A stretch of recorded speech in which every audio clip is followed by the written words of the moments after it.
Patay ang isang tatay dahil sinagip niya ang kanyang anak na muntik nang malunod sa ilog sa Cebu. Ang biktima nilamon ng alimpuyo o whirlpool.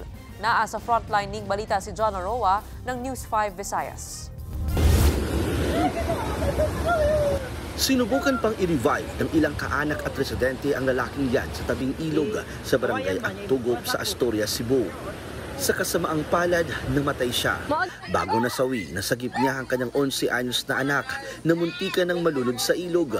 Ayon sa mga kaanak ng biktima, naliligo sa ilog ang mag-ama nitong Lunes nang biglang lumitaw ang isang alimpuyo o whirlpool.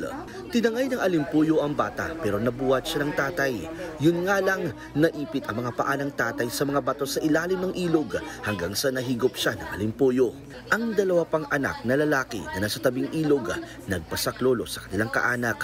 Naabutan na lang nilang paikot-ikot sa alimpuyo ang 11 anyos na bata habang nasa ilalim na ng tubig ang ama. Ang sako ang part nga kami ginakita sakitan jud si kuya may kinamo man kanang hinagad ki si kuya namo.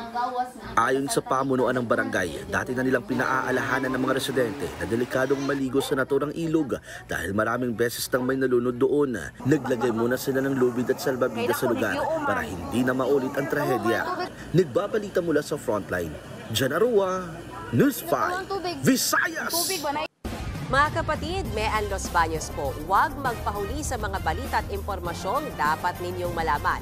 Para sa mas malawak na balitaan at diskusyon, mag-follow at mag-subscribe na sa social media pages ng News 5.